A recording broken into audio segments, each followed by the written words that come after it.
रामाय रामचंद्राय रामभद्राय वेदसे रघुनाथाय नाथाय श्री सीताय पते नमः।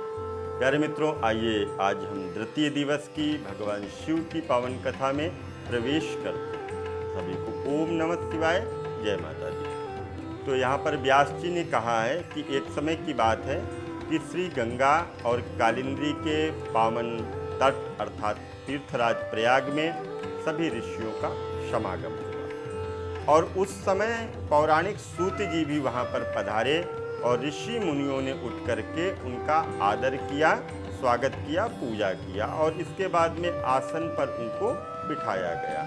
कलयुग में सभी पापी पाप से ग्रसित हो रहे हैं, तो सत्कर्म से रहित हो रहे हैं, परनिंदक परिस्त्रीगामी हो रहे हैं, दूसरे की हत्या करने वाले हो रहे हैं, देहाभिमानी हो रहे हैं, आत्मज्ञान रहित हो रहे हैं, नास्तिक हो रहे हैं और यहाँ तक कि माता और पिता तो देश करने वाले हो रहे हैं और स्त्रियों के दास होकर के जीवन व्यतीत कर रहे हैं। तो वैश्य भी संस्कारहीन हो रहे हैं, अपने धर्म से रहित कुमार्गगामी हो रहे हैं। ऐसे ही शूद्र भी अपने कर्मों को छोड़ करके तिलक और छापा लगा करके ब्राह्मणों सा आचरण करने वाले हो रहे हैं। तेजस्वी ब्राह्मणों के तेजहर्ता शालिग्राम आदि पाषाणों पर दर्भ से पूजन करने वाले कुकर्मी, विद्यावाद, विवाद, धर्म और दंभी, अभिमानी, कूर, धर्म वर्ण के नाशक दुष्कर्मी हो रहे हैं। स्त्रियां भी धर्म से रहित हो रही हैं।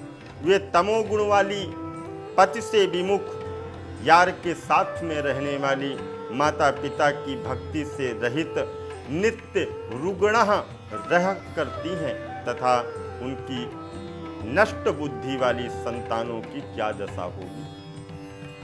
वे सद्गति को किस उपाय से प्राप्त करेंगी।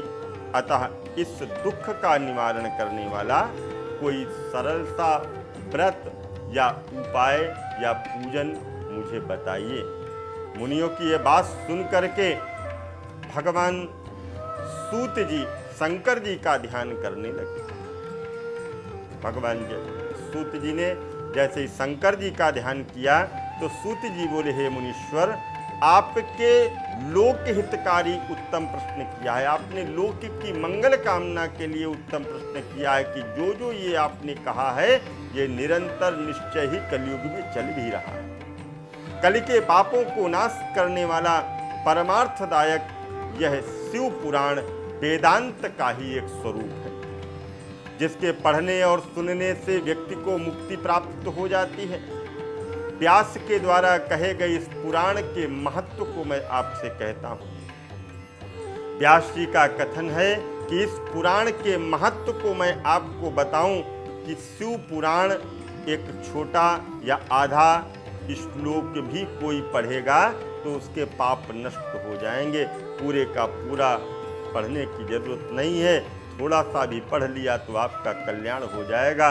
YouTube के माध्यम से आपने थोड़ा सा भी सुन लिया तो आपका कल्याण हो जाएगा, जीवन मुक्त हो जाएगा वह व्यक्ति और उसके आचरण करने वाला तो क्या एक एक अश्वमेघ यज्ञ का फल प्राप्त करता है।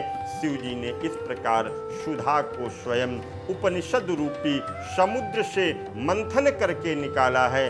अतः जो कोई इसका पान करेगा वह अमर हो जाएगा। यह शिव पुराण कोई साधारण पुराण नहीं है प्यारे। इसमें धर्म, अर्थ, काम, मोक्ष चारों पदार्थों का विवेचन किया गया है। इसकी प्राप्ति के विषय में यदि हम चर्चा करें तथा शिव की लीला और सभी ज्ञान विज्ञान इसके अंदर समाहित है।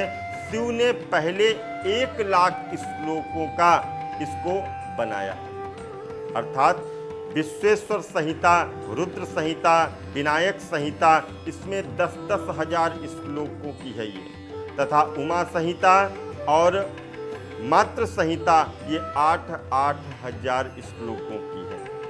6 रुद्र संहिता 13,000 श्लोकों की है। कैलाश संहिता 6,000 श्लोकों की है। और मित्रों, इसके साथ शतरुद्र 3000 श्लोकों की है, कोटि रुद्र 9000 श्लोकों की है और सहस्त्र कोटि रुद्र 11000 श्लोकों की है। धर्म संहिता 12000 श्लोकों की थी, परंतु अब कलयुगी जीवों के उद्धार हेतु शिव जी ने केवल 24,000 श्लोकों के माध्यम से यह दिव्य ग्रंथ हमको प्रदान किया है। अब इसमें केवल 7 संहिताएं ही हैं। विश्वेश्वर संहिता, रुद्र संहिता, सप्त रुद्र संहिता, कोटि रुद्र संहिता, उमा संहिता, कैलाश संहिता, वायवीर संहिताएं और सप्त में संहिता में शिव पुराण का पाठ करता है वह जीवन मुक्त हो जाता है। यह सब पुराणों में श्रेष्ठ और कल्याणदायक बताया गया। तो प्यारे मित्रों और भक्तों, आज द्वितीय दिवस की कथा को हम यहीं पर विश्राम लेते हैं। पुनः आगे की दिव्य कथा का रसास्वादन हम लोग करेंगे। तब तक मस्त रहिए, भगवान के भजन में मगन रहिए और जीवन में व्यस्त रहिए। जय माता दी, जय माता।